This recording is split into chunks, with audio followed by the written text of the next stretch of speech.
хиджаб, паранжа темасын улантсак, бул аятка ылайык баарысы чүмкөнүп, паранжы менен жамынып, жүзүн эч кимге көргөзбөй, туугандарына гана көргөзүп, башка эч кимге көргөзбөй жүрүш керек экен. Биз өткөн видеодо айткандай, бул алдамчы, жалган түшүнүк. Адам сырткы дүйнөсүн эле чүмкөп койсоң эле же өзгөртүп койсоң, паранжага кийгизип, хиджаб кийгизип койсоң эле, адам ыймандуу же абирдүү болуп калат деген бул жалган түшүнүк. Ага далил катары мен силерге бүгүн YouTube'дан бир нерсе көргөзгүм келип атат. YouTube'га кирип туруп, англисче жазсаңар монтип, Muslim woman twerking for a man деп. Мусулман аялдар эркектер үчүн бийлеп аткан twerking деген мондай бийдин өзгөчө бир түрү. Ал түрү бул араптардын улуттук бийлери. Кылымдан бери, илгертен бери келаткан улуттук араптардын бийлери.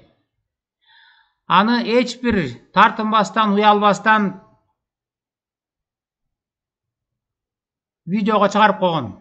Бул YouTube'га киргизип баарысын. Бул жерде жашыруун бир жерде кылып аткан жок, өздөрүнчө мына улуттук бийлери. Бул жерде балдары дагы, атасы, апасы баары чогулуп алып туруп ушундай бийлерди бийлешет. Булардын кылымдан бери келаткан бий, мына азыр ойлоп тапкан жаңы бий эмес. Биз ушу мына мону ачып туруп, мына YouTube'га кирип туруп, аларды ачсаңар түрү менен бар. Түрү менен. Анан мунун баарысы тең бузулган, жана молдолор айтып аткан батыш эмес, батыш өлкөлөр эмес. Бул таза араптар. Араптар. Ушуларга бир нечесине көңүл буруп көрөлүчү, анан кийин өзүңөр да ачып карап көрсөңөр болот.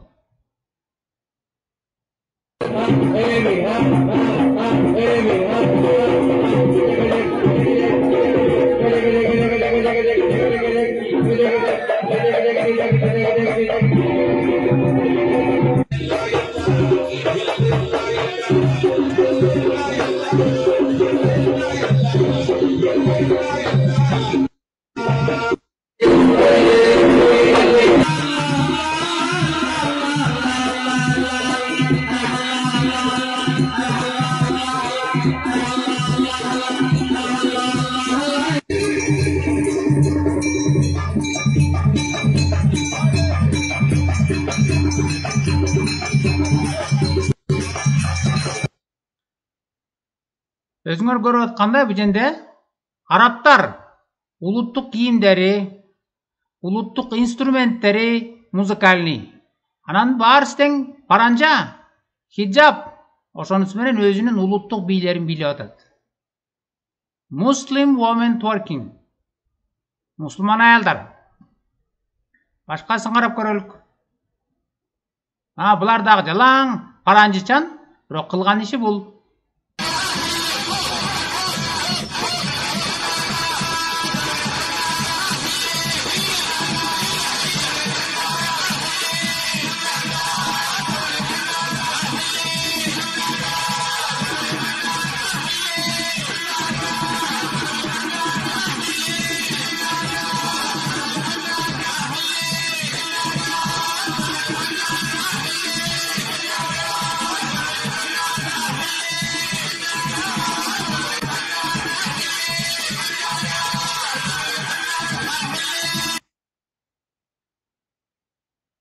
Башкасын карап көрөлүк. It's hello bro. It's hello bro. It's hello bro.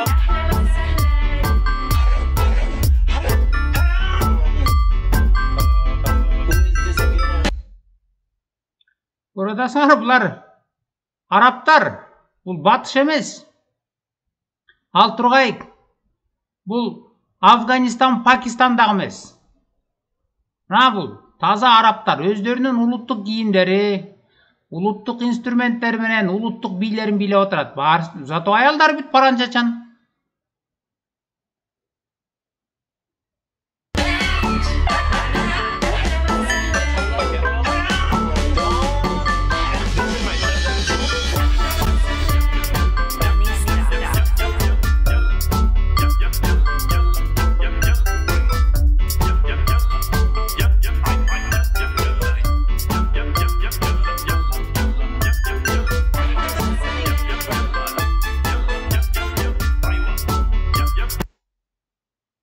Башкасын да көрүп көргүлө.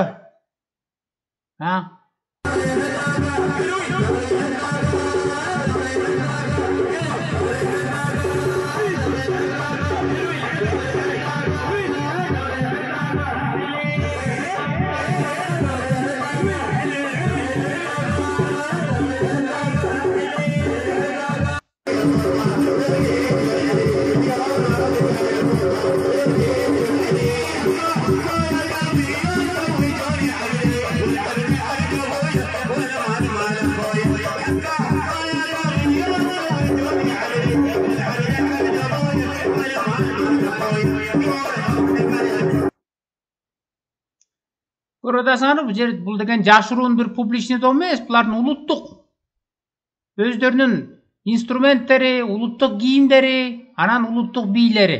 Паранжа чагын баарысы тең мына көрдүңөрбү? Эми бул жерде кичинекей балдар да жүрөт. Кичинекей балдар, кыздар да чогуу жүрөт. Ошонун баарысында булар бул үчүн кадыресе көрүнүш. Мына исламдын чыныгы жүзү. Эгерде ислам адамдарды айбирдүү кылып, аялдарды да айбирдүү тазартып ийсе, эң ириде биринчи ушуларды кылбайт беле? Эң биринчи ушулар тазарып, аябай айбирдүү болбойт беле? Мына, көрүп атасыңар паранжыларын. Паранжы хиджабын кийип алат, кичинекей балдары чогуу жүрөт. Баарысы тең ушул жакта кылган иштери ушул. Башкасын көрүп көргүлө мына.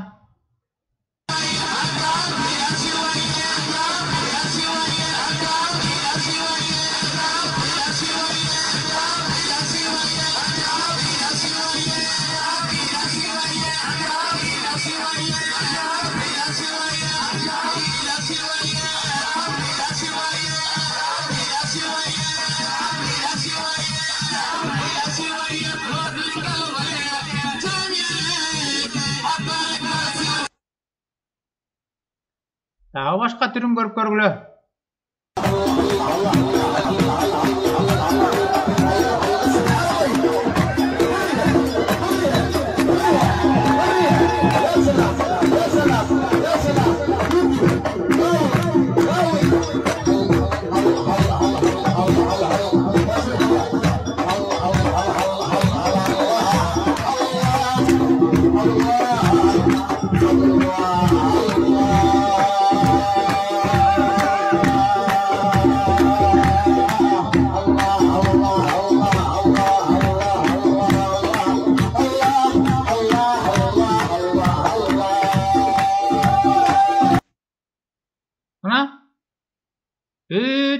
Өздөрүнүн улуттук кийимдери, арабтар, мында болсо паранжа, бийлери бул.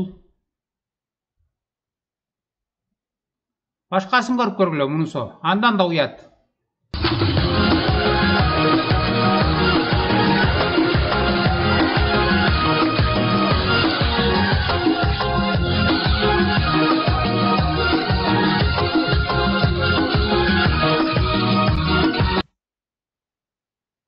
Буга кандай карайсыңар? Башкасын көрүп көр. Бул жерде да баары чогуу. Арабтар өздөрүнүн улуттук кийимдери, улуттук инструменттери, мына паранжасы бар, баарысы тең. Анан чогуу отуруп алып, баарысын кылган ушул.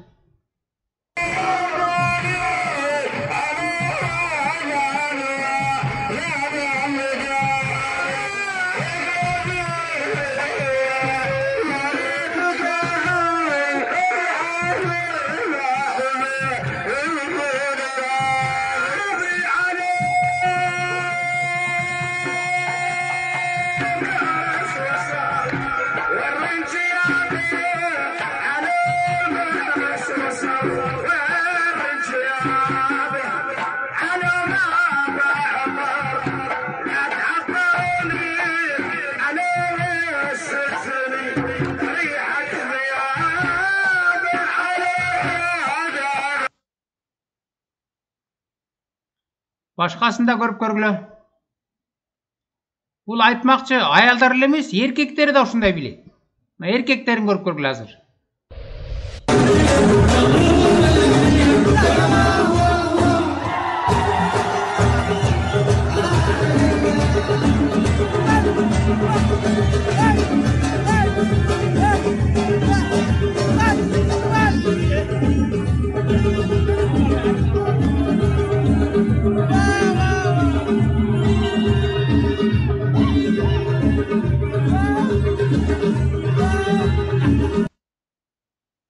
бул жерде шейхи кошо жүрөт. Жерде бул бузулган батыш эмес, молдолор силерге айтып аткан. Ал турмак Афганистан, Пакистан, Ирандагы эмес. Бул арабтар, араб өлкөлөрү. Мунусун көрүп көргүлө.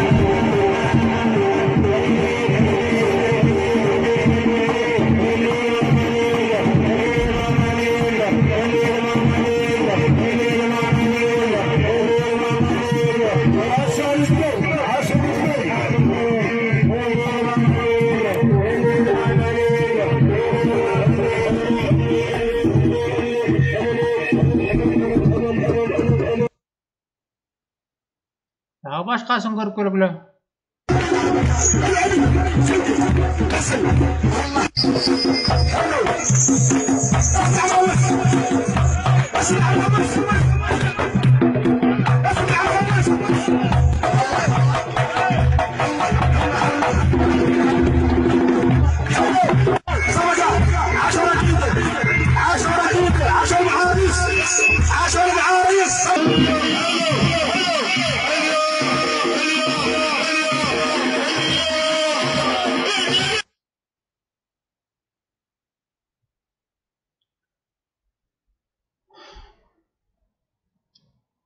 Эми кандай карайсыңар ушуга?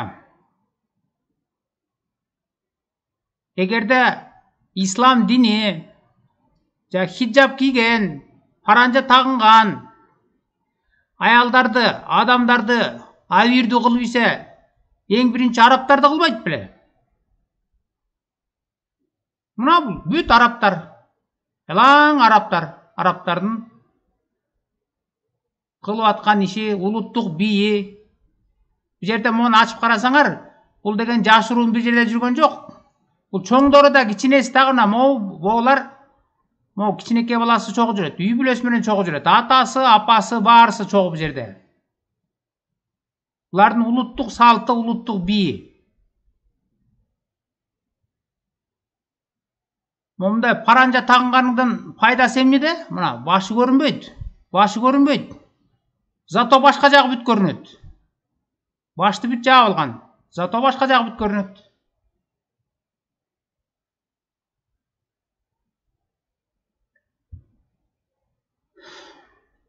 Буга чейин айткандай мен аялыбы, эркеги аны бет башын чүңкөп жаап койгондон, андан сырткы көрүнүшүн өзгөртүп койгондон адам абийирдүү болуп кетпейт.